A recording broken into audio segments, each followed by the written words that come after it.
Hello, my name is Cassandra Bronner. I am a librarian of middle school and high school students. Multimedia learning has grown exponentially within the last few years. In this video, I will attempt to briefly describe the learning processes that need to happen in order to help our students have a huge impact on their learning outcomes. There's three theories that we're going to look at. The first one is the cognitive load theory. Secondly, we're going to look at the cognitive theory of multimedia learning. And lastly, we're going to look at the conceptual change theory.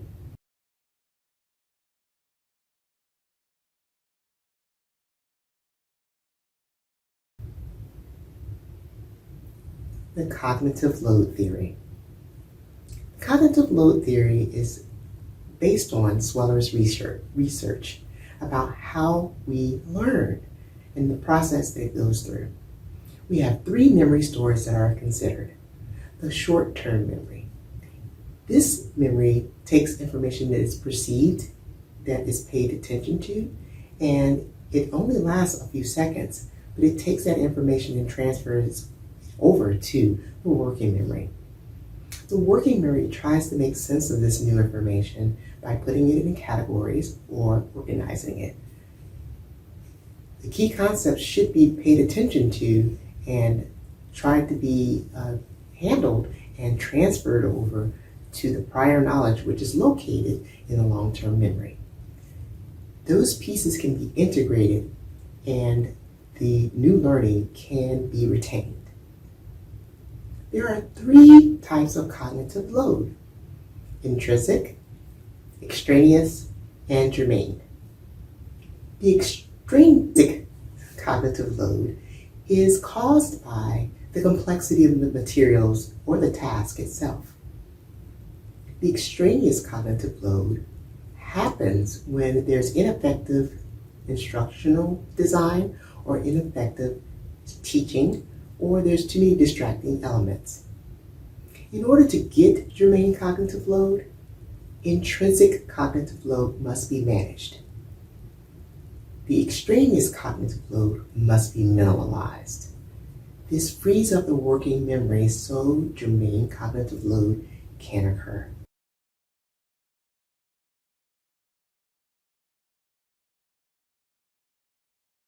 The Cognitive Theory of Multimedia Learning by Dr. Richard Mayer. Dr. Richard Mayer says there are three assumptions that we must consider when creating multimedia learning designs. We have to consider these things in order for the learner to get the maximum benefit. The three assumptions are the dual channel assumption, the limited capacity assumption, and the active processing assumption. In the dual channel assumption, there are two channels that handle the sensory for multimedia. One of them is the audio and the other is the visual. Both are very important to consider. The second, the limited capacity channel, tells us that the channels only have a very limited amount that they can hold on to for a short amount of time. And the third, active processing assumption, talks about the information as it's coming in. First, your sensory perceives this information. Then your working memory selects the salient information. And next, your long-term memory, it integrates the key points and they make new models and new schema for the learner to hold on to.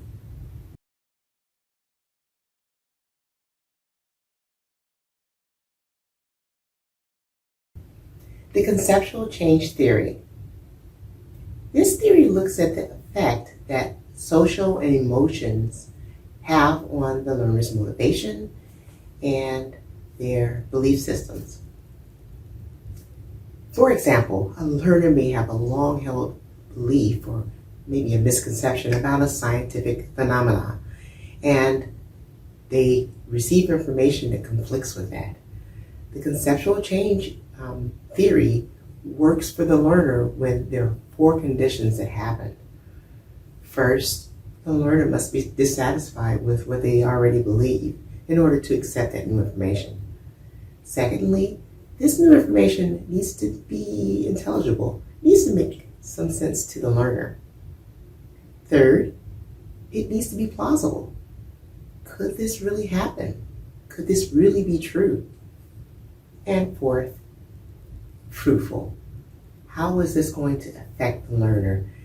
Will this kind of help them with other things? Do they see some value in it for themselves? Next up, we're going to talk about refutation text that helps with this conceptual change process. So refutation text is a text structure that helps with the learner with the conceptual change theory. Many educators use it, especially in the sciences and sometimes in history and other subjects. Basically, the refutation text is there to engage the learner, challenge them, and correct some misconceptions that are held. The refutation text is made up of 3 parts. So the first part is the misconception itself. It could be a sentence or a paragraph of a misconception. The second part is the refutation. This statement or paragraph must refute what misconception is. And the last part is the scientific evidence that supports the refutation.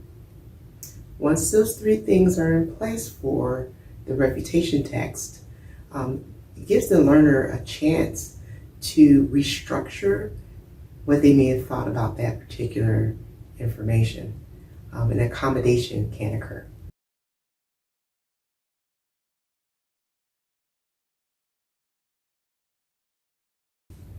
Next up, I am going to demonstrate a library lesson, which is how to log in using the library online catalog system.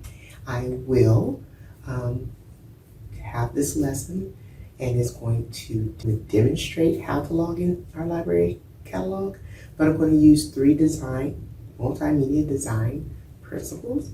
The first one is signaling, the second is coherence principle, and the spatial contiguity principle. Hi, I am going to show you how to log into our library online catalog. First, you need to go to your Clever portal. I need you to log in using your school's credentials. Great. Now, once you get to your Clever portal and you're signed in, I'll need you to scroll down the page and look for the blue book icon that says Destiny underneath. Click there. Great. Now you're going to select our school. Great. Now you're on the basic view. Go up to the upper right-hand corner where it says Log In and click there. Great. Once you're there, we're going to log in with your credentials. Your username is your first initial plus your last initial and your school ID number. Your password is DPS123, all lowercase. Click Submit. Now you're all logged in. You can do a keyword search, an author search, a title search, or a subject search, and click Enter. This is called our basic view. There is another view of our library online catalog that is a lot more interactive. You can do more than just the searches. You can do searches using research. It's called Destiny Discover. Go to the upper left-hand corner and click on the words Destiny Discover. Wow, this view is very interactive. You can still do a subject search. Go up to that icon right there that looks like a magnifying glass, and you can do subject search, keyword search, title search, author search as well, along with many other things. So maybe you like the basic view. Pretty simple, pretty clear cut. Or maybe you really like interaction. You really like the colors. You really like the scroll bars. You can pick Destiny Discover. Either view will help you find what we have in our library. If you have any questions, please don't hesitate to give Mrs. Bronner a call, or you can come by and visit, or shoot me an email. Bye for now.